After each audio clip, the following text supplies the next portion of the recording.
Salut la team SoFoot, salut à toutes et à tous, ça y est, c'est reparti, SoFoot, saison 1, épisode 23.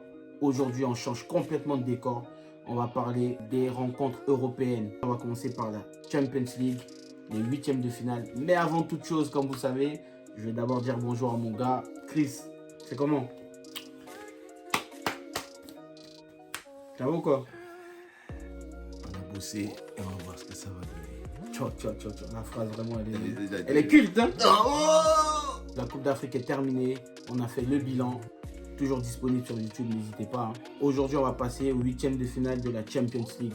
Le premier match de ces huitièmes de finale, Paris Saint-Germain, Real de Madrid. Une rencontre tant attendue du monde du football.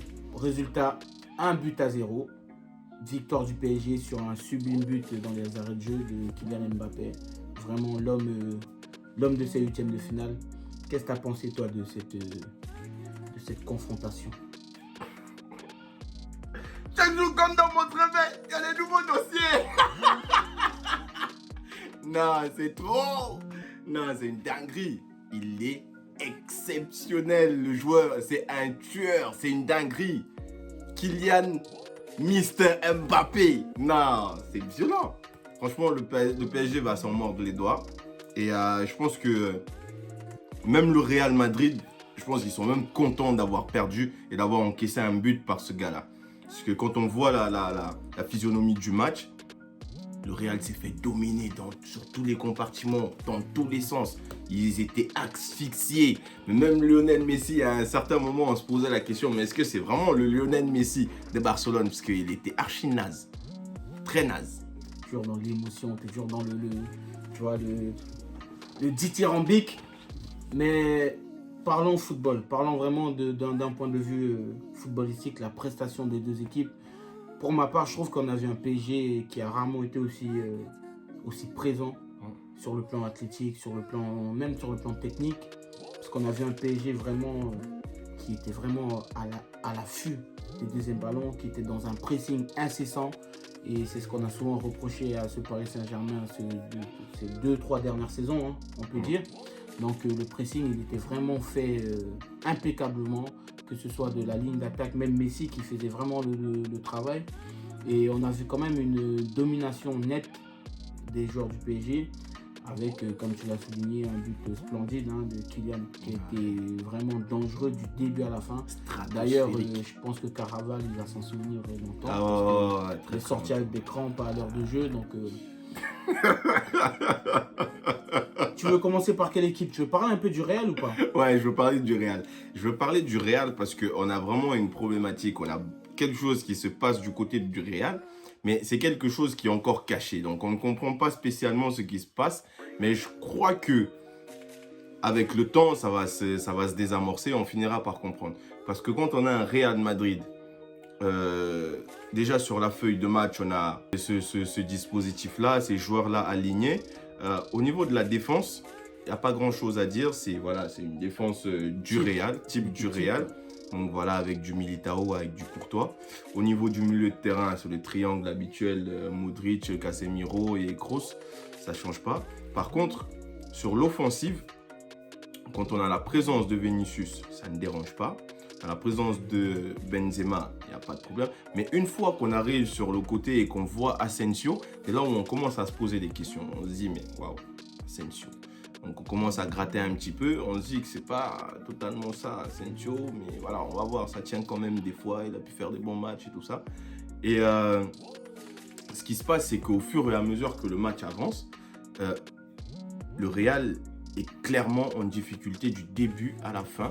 Mais surtout, les remplacements qui sont faits, c'est où on se rend compte qu'il y a vraiment on va dire entre guillemets, quelque chose de péjoratif qui se prépare. Parce que quand on a un Gareth Bale qu'on fait rentrer et qu'on a un Eden Hazard qu'on fait rentrer, deux joueurs qui sont en difficulté déjà depuis très très longtemps dans l'effectif du Real. On a non seulement un qui est... les deux qui sont plus proches de la sortie qu'autre chose et qu'on n'arrive pas à caser depuis X temps sur les autres clubs. Et quand on voit ça, alors qu'on a des jeunes sur le sur le banc comme Rodrigo. On a des jeunes comme Lucas Vazquez qui pouvaient mieux aussi dynamiter sur le couloir. Par contre, à ce moment-là, on le fait rentrer, mais plutôt pour jouer latéral droit. Donc là, c'est incompréhensible. Et on se pose la question, qu'est-ce qu'il fait le vieux Ancelotti? À quoi il joue? Qu'est-ce qu'il joue? Tu joues à quoi, papy? Fais quelque chose. Tu es en train de jouer le PSG, là, je sais pas. Kylian Mbappé, c'est pas pour maintenant, c'est l'année prochaine. Donc là, commence déjà à te poser des questions. Est-ce que tu es venu pour jouer une qualification ou tu es venu laisser le PSG prendre la chose? Donc pour toi, le coach, il était vraiment prépondérant dans la défaite du Real de Madrid. Ah oui. Les choix ne sont pas les mêmes. Est-ce qu'on peut se poser aussi la question de l'effectif du Real de Madrid? Est-ce que c'est un effectif vraiment de très très haut niveau? Je ne parle pas de la qualité des joueurs, je parle vraiment en termes de quantité. Quand tu vois des équipes comme City, comme Chelsea, même comme Paris, qui peut avoir des doublures sur chaque poste, il faut savoir que le Real n'est pas un club qui est gangréné par les blessures. Donc on a vu quasiment la totalité de l'effectif du Real. Et est-ce que tu penses que ce genre de club peut se permettre d'avoir 16, 17, 18 joueurs maximum de très haut niveau? Parce que j'estime que quand même, beaucoup de joueurs sont quand même limites pour ce niveau-là. Quand tu penses à Mariano, quand tu penses à Jovic, clairement, certains joueurs n'ont quasiment pas de doublure. Certains joueurs n'ont quasiment pas de doublure, c'est clair. Mais surtout aussi, ceux mêmes qui ont des doublures, les doublures ne sont pas forcément au niveau. Donc, tu as parlé du cas de Mariano, et carrément pas au niveau de Benzema. C'est pareil sur le flanc gauche quand on a Ferland Mendy. C'est clair que Ferland Mendy, c'est du top niveau, mais par contre, Marcelo, c'est vieillissant et ça concurrence pas assez. Et c'est plus dans le rythme, il n'y a plus d'efficacité. Donc, c'est pareil sur le côté droit aussi avec Carvajal et Vasquez qu'on est obligé de repositionner. Donc, il y a clairement un problème dans l'effectif du Real qui manque de profondeur efficace. Donc, c'est pas qu'ils n'ont pas de joueurs, c'est qu'ils ont les titulaires ont un niveau tellement haut que c'est compliqué de pouvoir les concurrencer. C'est comme dans FIFA, c'est comme si tu sortais un mec à 90, tu veux faire rentrer un mec à 75. Ah oui, exactement. Ça pèse. Ça pèse lourd. Parce que quand tu as des gars au milieu de terrain, tu peux pas le changer. Tu peux pas le changer, ce milieu de terrain-là. C'est un milieu de terrain qui a gagné, qui est là depuis quand même la décima. Depuis la décima, on voit du Casemiro, on voit du Modric, on voit du Kroos. Depuis la décima, on a du Benzema. Depuis la décima, on a du Carvajal. Donc, ce qui fait que le Real a pas beaucoup recruté. Et quand ils ont recruté, ça a été souvent des recrutements pas assez mordants, pas assez impactants. C'est ce qu'on a reproché à Zidane, notamment. Parce que Zidane, il a gardé son ossature, il a fait très très peu de changements. Et les recrues, quand on voit les recrues de ces 2-3 dernières années, c'est Mariano, c'est Jovic, c'est Ferland Mendy qui est une réussite. Ouais, mais c'est l'un des rares, c'est clair. À part Alaba, mais à part eux... Et encore, Alaba... Sur 3-4 saisons, on sort quelques noms, mais bon, ça suffit pas. Ça suffit pas. Surtout une maison comme le Real, normalement, c'est le meilleur club du monde. C'est le meilleur club de l'histoire du football, que ce soit européen ou mondial. Donc, le Real Madrid, le grand Real Madrid, se doit au moins, même s'il y a défaite, mais au moins il doit y avoir quelque chose, un répondant. Et ça, c'est ce qu'on n'a pas trouvé. Clairement, on a senti un Karim Benzema très esselé. On a compris, très frustré. On a senti la frustration dans son regard, dans son football. C'était pas trop ça. Donc, je pense que je dirais pas que c'est du problème de la direction, mais je pense que le coach, avec l'effectif qu'il a, il ferait mieux de mettre plus certains jeunes en avant, de manière à leur transmettre cette niaque-là, pour aller chercher, pour aller gratter, comme l'ont fait les plus jeunes, comme bien sûr Asensio, Vinicius, comme l'ont fait les autres avant, parce que c'est la preuve que ça peut marcher. Quand tu as un jeune joueur comme Rodrigo dans ton effectif, tu ne peux pas te permettre de faire... Fede Valverde. des Fede Valverde, tu ne peux pas te permettre de les garder sur le banc sur un match où tu sais qu'en face, tu vas avoir des jeunes aussi dynamiques. Tu as du Nuno Mendes à 19 ans, du Hakimi, du Kylian. C'est des jeunes joueurs très impactants. Donc, en face, tu te dois aussi d'avoir cette jeunesse-là qui puisse rivaliser. Un petit mot sur le PSG. Pour ma part, je trouve que le PSG a quand même eu du répondant sur ce match. Malheureusement, c'était un peu ce qu'on leur reprochait, hein, d'attendre toujours les grands événements, les gros matchs pour montrer de quoi ils étaient capables. On avait un Marquinhos qui était un peu agacé au niveau des journalistes. Pourquoi? Parce qu'on leur demandait si c'était vraiment l'heure de l'équipe parisienne de se réveiller. Mais je trouve que voilà, c'est un peu paradoxal parce que c'est difficile en championnat de trouver la surmotivation. Quand tu as face à toi des équipes comme le Real de Madrid et tout, tu dois jouer ces grands matchs-là. Et je trouve que pour une fois, ils ont été vraiment présents sur les grands matchs. Mais on verra ce que ça va donner pour la suite, hein. Un petit mot sur la pépite. On va dire, si tu dois nous donner une petite analyse sur 2-3 joueurs. Un positif, un négatif et un peu plus nuancé. On commence par lequel? Non, je vais commencer par Kylian Mbappé. Je suis obligé de commencer par lui parce que c'est le joueur à mettre en lumière. Honnêtement, pour moi, c'est un joueur qui va bluffer le monde du football. C'est un joueur qui va ou qui bluffe le monde du football? Non. Kylian Mbappé, c'est un joueur sur lequel tout doit tourner et tout doit reposer.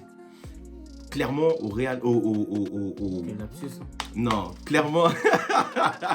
clairement, au PSG, c'est pas ce qui se passe.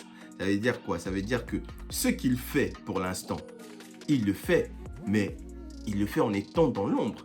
Il est dans l'ombre, que ce soit de Neymar, que ce soit de Messi, ou encore d'un Sergio Ramos. Je le dis clairement, c'est ce que je pense. Il le fait en étant dans l'ombre de ces joueurs-là. Et quand il sera dans un club où il aura la pleine lumière, où il aura tout qui tourne autour de lui, comme l'avait Messi au Barça, Cristiano Ronaldo au Real, et là, ça sera un autre Kylian Mbappé qu'on aura en face. Bon. Donc, on peut dire tellement de choses sur Kylian, donc là, on va pas s'éterniser. Voilà. Maintenant, ta déception de ce match? Non. On va pas dire déception. Bon, le joueur qui n'a pas rempli les... Voilà, c'est clair, on va pas se mentir. Voilà, qui n'a pas répondu à toutes les attentes. On va parler de Lionel Messi. Lionel Messi, c'est un très très bon joueur de football. Il n'y en a pas meilleur. Le problème, c'est qu'on a tellement vu Léo Messi au-dessus des exploits. Donc, c'est même plus ce qu'il fait, c'est même plus de la magie. C'est au-dessus de la magie que quand on le voit être un simple magicien, on est déçu. C'est pas pour autant qu'il est naze. Faut pas Donc, on a tellement pris l'habitude de voir Messi sur un niveau, je dirais même pas stratosphérique, un niveau extraterrestre à des années-lumière, que quand on le voit... Normal. Même ça pas paraît, normal, ça paraît naze. Moyen plus. Voilà, moyen plus. Léo Messi, quand même. Léo Messi, en termes de penalty, Léo Messi a un ratio de 75% de réussite en penalty. Donc, voir Lionel Messi rater un penalty, c'est pas inhabituel. C'est quelque chose qu'on a déjà vu à plusieurs reprises. Donc, ça ne doit plus choquer. Le souci maintenant, c'est que là où on voit les capacités du joueur, c'est que c'est un joueur qui se remet considérablement en question. Donc ça veut dire que je suis Lionel Messi, je suis le meilleur joueur de football de tout le siècle, de toute la planète. Je viens de rater un penalty, je suis sorti de mon match. Bon, j'ai un petit coup de cœur. Tu sais que c'est un de mes joueurs préférés qui m'agace fortement, c'est Marco Verratti. Encore un carton jaune. J'ai l'impression qu'on voit cette image du carton jaune à chaque fois qu'on voit Verratti jouer. Mais à côté, il apporte toujours la lumière, il apporte toujours la clairvoyance. Dommage qu'il ne soit pas toujours titulaire parce que toujours présent, parce qu'il est toujours titulaire, mais dommage qu'il ne soit pas toujours présent. Toujours présent, ouais. Parfois suspendu, parfois blessé. Ouais. Ce joueur-là, vraiment, est-ce que tu aurais... Parce que moi, c'est un joueur qui me... Quand tu aimes le football, quand tu connais le football, Marco Verratti, tu es obligé de l'aimer. Tu es obligé de l'aimer. Il n'y en a pas beaucoup. Il n'y en a pas beaucoup des comme ça. Quand tu vois qu'il met dans sa poche et Kroos, et Modric, et Casemiro, Et tu sens que le mec, il n'est pas à 100%. Le mec, ça se voit, bref. Ouais, voilà. Un petit mot vite fait pour terminer sur Verratti. Non, sur Verratti, franchement, Verratti, c'est un virtuose. C'est un virtuose du football. Il n'y en a pas beaucoup des joueurs de football de cette trempe-là. Des joueurs qui sentent le ballon, qui communiquent le football. C'est des joueurs qui ressentent les émotions footballistiques sur un terrain. Ils ressentent les vibrations, les ondes du ballon en lui-même. Donc ça veut dire, quand tu as un joueur comme ça dans ton équipe, tu n'as pas de stress. Et ça, c'est Marco Verratti. Bon, pour terminer, souvent ce genre de joueurs, c'est des joueurs sur qui on ne peut pas attendre de la perfection. Et c'est ça qui fait leur charme. Tous ces joueurs-là, ces joueurs un peu lunaires, ces joueurs un peu qui nous font rêver, ils ont une dimension un peu inexplicable. Georges Best, Maradona, même Ronaldo le vrai. Ils ont toujours Eric Cantona, même Ginola, exactement. Ils ont toujours leur, même Zizou, ils ont toujours leur côté un peu sombre, leur part de mystère, leur part d'imperfection. Neymar aussi. Donc je pense que les aficionados du football, ceux qui connaissent vraiment le football, ne peuvent pas attendre la perfection de ce genre de joueurs. Et je pense qu'à part Cristiano et Messi qui ont vraiment hissé le football à un niveau, Verratti quand même, moi je signe pour le voir jouer une fois sur deux, mais la manière dont il joue, elle est vraiment magnifique. Elle est magnifique, agréable à voir, comme je dis. Il a les ondes du ballon. En tout cas, très belle victoire du PSG, très belle victoire du PSG. Donc félicitations à Paris. Pronostic pour le match retour. Honnêtement, pour le match retour, il n'y aura pas de photo. Donc, pour moi, je me base... Pourquoi est-ce que je dis ça?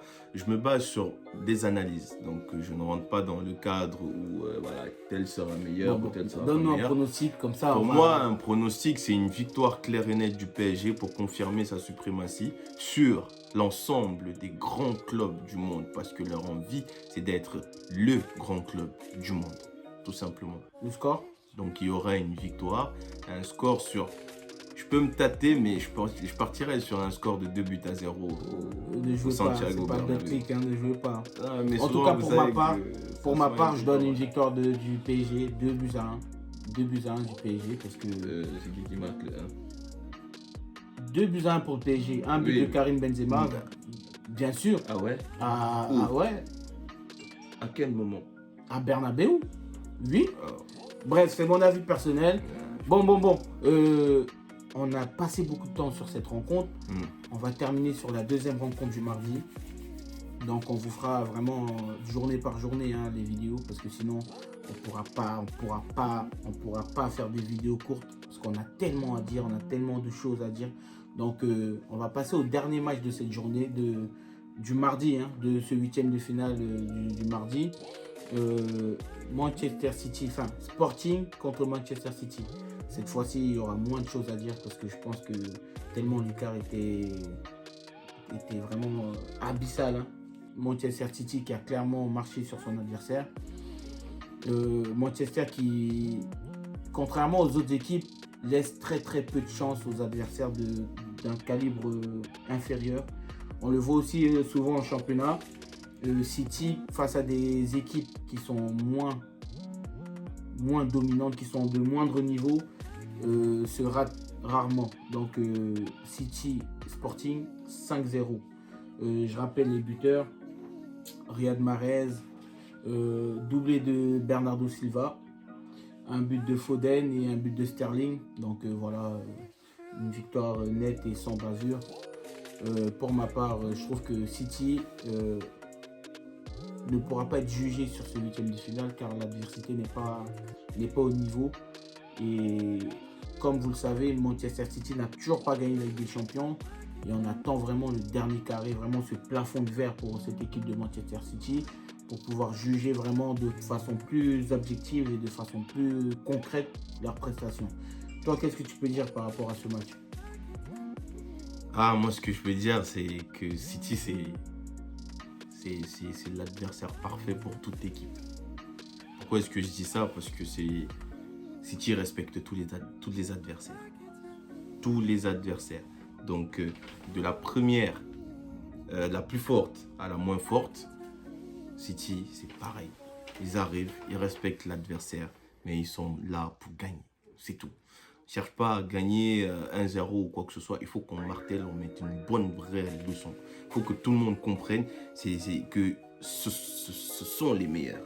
Donc, et ça, c'est pas typique Guardiola. Parce que ça nous fait penser quand même aussi une époque du Barça, où le Barça, quand ils arrivaient, ils chopaient Alaves, il leur donnait 5. Et une époque du Bayern, quand ils arrivaient, ils chopaient Bochum ou je sais pas quoi, il leur donnait 5. Frais, comme il faut. Donc ça, c'est vraiment une patte typique Guardiola, où il disait, voilà, l'adversaire, on le respecte jusqu'au bout. De manière à ce qu'ils comprennent que nous sommes les meilleurs. Pas parce que nous le disons, pas parce que nous avons les meilleurs joueurs, mais surtout parce que nous vous faisons comprendre avec la manière que nous sommes les meilleurs. Donc pour moi, c'est ce que je peux résumer du match des City hier. Et voilà. C'est vrai que Manchester City, surtout les équipes de Guardiola, c'est des équipes qui ne laissent pas de place au doute. Soit l'équipe est de calibre inférieur et City vous montre clairement, et Guardiola vous montre clairement que vous êtes inférieur, il vous applique un tarif par rapport au fait que vous ne soyez pas à son niveau. C'est clair. Autant on a à dire par rapport aux équipes de très très haut niveau, où il y a peut-être des choses à voir, peut-être que sa capacité à Guardiola de se réadapter, de réajuster son équipe par rapport à un adversaire qui lui imprègne, qui lui inflige une adversité vraiment de même calibre que lui. Et ça, c'est un autre débat. Pour l'instant, je pense que pour ce qui est du match Sporting City, on a bien résumé le truc. Donc, en tout cas, la team Show Foot, voilà, on arrive au terme de ce début d'épopée de Ligue des Champions, les matchs du mardi. Donc, voilà, on a fait Paris, Real, Sporting City. En tout cas, on vous donne rendez-vous au prochain épisode. On revient très vite parce qu'il y a énormément de matchs. Donc, en tout cas, mon gars, toujours précis, hein, tes analyses nickel. Au calme, hein, toujours, tu connais. En tout cas, comme vous savez, n'hésitez pas, vous commentez, vous abonnez, vous activez la cloche de notification. Et on se donne rendez-vous pour le prochain épisode. Ciao la team. Chaque jour qu'on dort, On se réveille. il y a des nouveaux dossiers.